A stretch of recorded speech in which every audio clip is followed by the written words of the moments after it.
It was the end of August 1986. An ordinary African farmer was in his mud brick house on a cliff overlooking Lake Nyos in the volcanic highlands of northwestern Cameroon. The day was coming to an end, and it was around 9 in the evening when the man suddenly heard a strange rumble. It sounded like a landslide, and then a weird white mist rose over the lake. The farmer figured it was going to rain and decided to go to bed, especially since he wasn't feeling too well. Down by the lake shore, a local cowherd also heard the mysterious noise. To her, it sounded like the shouting of many voices, but she didn't think much of it and went to sleep too. Sadly, many people who just went to bed that August night never got to wake up.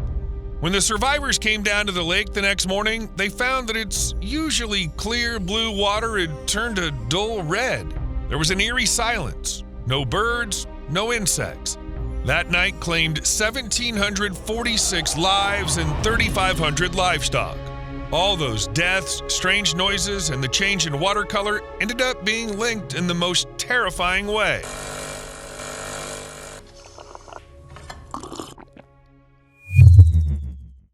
An unobtrusive reminder to do something under the video.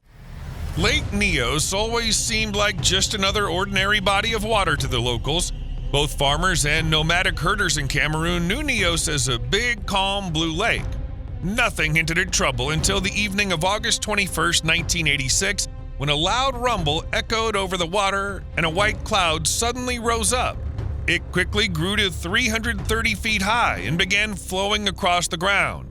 Every farmer who stepped outside to check the source of the noise immediately passed out.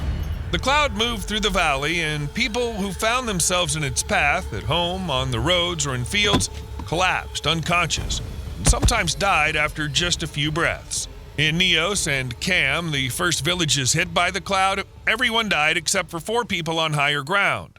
Eventually, the cloud managed to drift 15 miles away from the lake and lingered for 2 days. When people from nearby areas entered the valley, they found bodies of people and cattle lying on the ground and an eerie silence. It wasn't until August 23rd that the cloud finally dispersed and the sounds came back. Some locals, unconscious for up to 36 hours, woke up to the horrifying sight of their family members, neighbors, and livestock lying dead. Everywhere, bodies lay scattered around without any signs of injuries or struggle. Many of the victims were found where they usually were around 9 p.m., by the fires, in doorways, and on beds. In other words, people died right where they were, and so did everything else that was alive, even insects. Once the initial shock wore off, the Cameroonian soldiers buried the victims in mass graves. Thousands of cattle lay dead, their carcasses bloated and decomposing. And all of this is because the lake, calm and completely harmless, is nestled in the crater of a dormant volcano. Unaware of the danger, people basically settled right in its mouth, along with thousands of head of livestock, and the volcano wiped them all out. After the disaster, the lake changed. Not only did its color shift, but it also became shallower, with plants and leaves floating in it. And even though scientists quickly realized that the lake was responsible for the deaths, the mechanism behind it remained unclear. News of the disaster at Lake Nyos quickly spread around the world. In Japan, a government official woke up Minoru Kusakabe from Okayama University at 1 in the morning asking if the geochemist would like to head to Cameroon right away. Kusakabe didn't even know where the country was. French volcanologists, German, Italian, Swiss, and British scientists, American pathologists, geologists, and chemists. They all rushed to the mysterious lake. Many left home so quickly that they only grabbed a briefcase, a change of clothes, and whatever scientific equipment they could carry. They arrived at the disaster site just a few days after the cloud had dispersed, and they were frightened themselves. No one was sure what exactly had happened, or if it might happen again. At first, scientists thought that a long, dormant volcano under the lake had erupted, releasing some kind of deadly gases.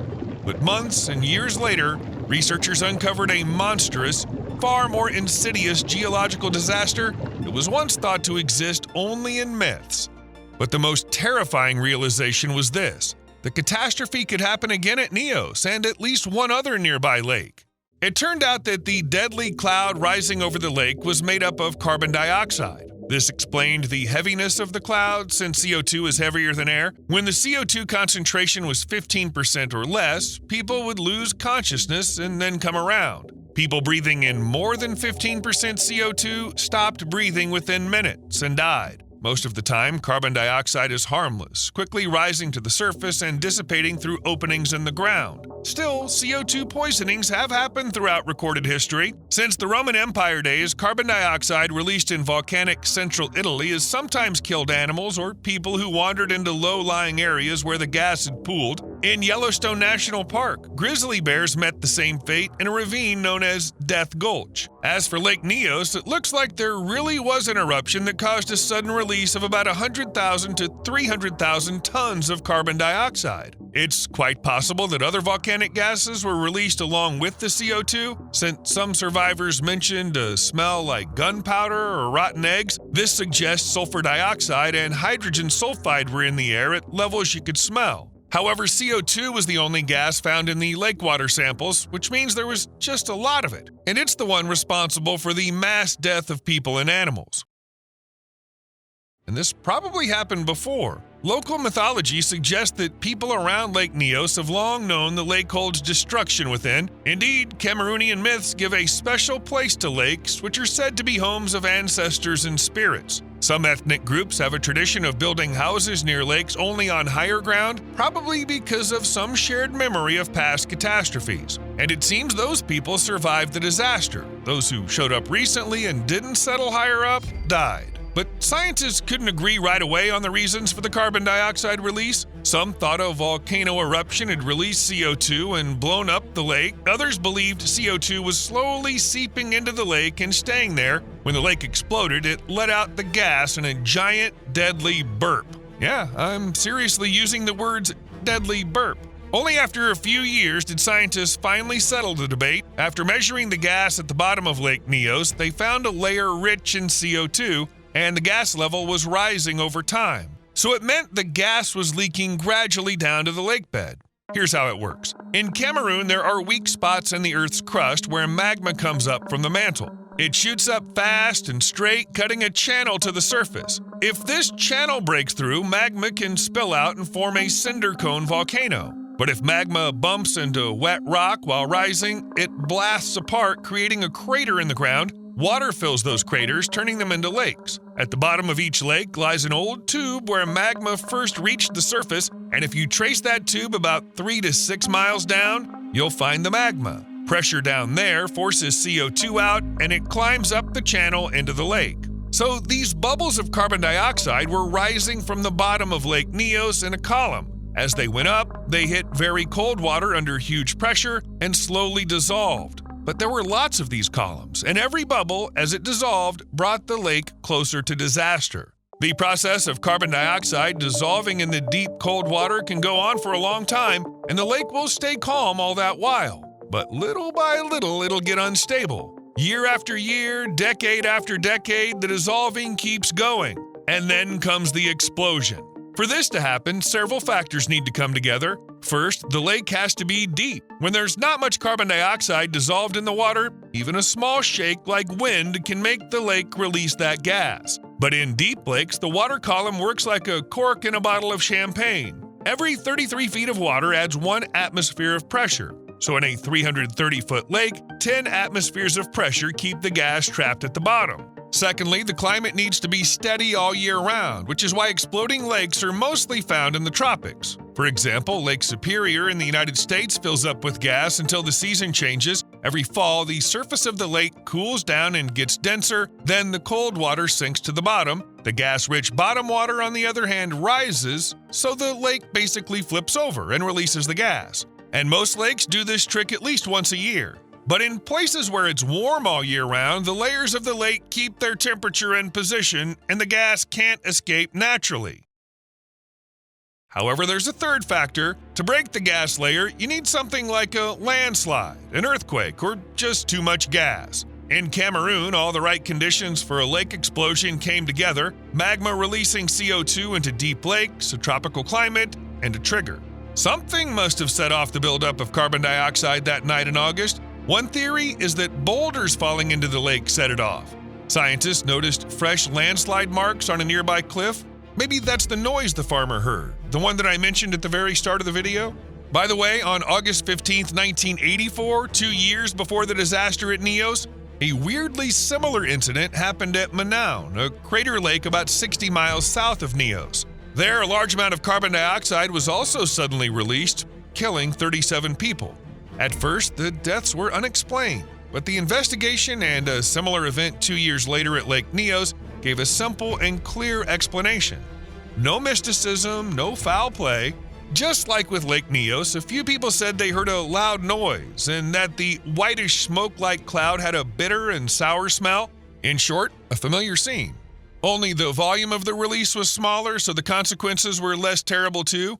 But the scale of the disaster at Lake Neos led to a lot of research, so something like that would never happen again. Checking the lake showed that the explosions hadn't cleared out all the built-up carbon dioxide. What's more, the gas was accumulating again at an alarming rate. Something had to be done about it, and researchers were considering all kinds of options, even some pretty crazy ones. For example, they suggested getting rid of the carbon dioxide by dropping a bomb into the lake. Fortunately, everyone quickly realized it was simply dangerous.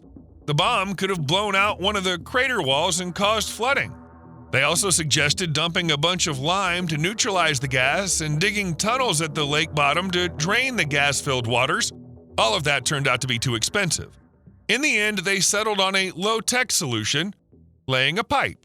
It took a lot of time to secure funding, but by January 2001, the researchers had finished assembling the pipes near the lake. They installed them slowly. Neos lacked both money and roads. The first pipe went into the lake in 2001. It was a 6-inch plastic pipe dropped down to 666 feet until it reached the gas layer. After everyone had moved back to a distant hill, a pump was remotely activated, filling the pipe. Within seconds, a 147-foot jet shot straight up at 100 miles per hour. The degassing of Lake Neos had begun. But even then, it was clear that with 5,500 tons of carbon dioxide getting into the lake every year, one pipe wasn't going to cut it. It might take over 30 years before enough dissolved CO2 is released and the lake becomes safe. No one could wait that long, of course, so 2 extra pipes were put in back in 2011. In 2019, scientists noted that the degassing had basically reached a steady state and that one of the pipes installed could keep the process going on its own in the future, keeping CO2 at a safe level. However, some experts think that although the lake is safer today than it was in 2000, it still poses a threat. A big enough energy boost, like a strong earthquake or a landslide, could trigger a new disaster. There's also another problem: the weak Neos wall. This natural barrier could break at any moment. If it suddenly collapses, the top 131 feet of the lake would empty out in a massive flood, and that would release the pressure on the gas trap deep down. Then we'd get a huge flood and a poisonous gas cloud that kills everything alive. Basically, the only thing missing from this apocalypse scene is a meteor shower. Right now, where people once lived on the shore of Neos, it's mostly thick, impenetrable bushes. Along the dirt road, you can still see the foundations of several houses made from mud bricks, and rows of trees grow where the yards used to be. In the middle of what was the market, there's now a big pile of rotting shoes. Like I said, after the disaster, soldiers buried the bodies in mass graves, whose locations quickly got lost under the rapidly growing bushes. It was an almost unbearable loss. People here usually bury family members right in the front yard so they can offer them food, ask for advice, and find comfort, but the disaster took away the locals' chance to keep their rituals, and even without that, the survivors had to face tough times. The Cameroonian soldiers kicked out most of those who hadn't left the area on their own. Only a few were allowed to stay up on the high ground. The fact that anyone survived at all is a miracle. Maybe the strange shifts of the wind and airflow helped some people get enough oxygen. Maybe others were in houses with just a bit of ventilation so the carbon dioxide didn't get inside in deadly amounts. Right now, Lake Neos is being closely studied along with other similar lakes in Cameroon. It's estimated that in the Northwest province alone, there are at least 44 such bodies of water where carbon dioxide might be building up deep down. That means these are potential ticking time bombs that need to be watched. You owe me a like. See you later.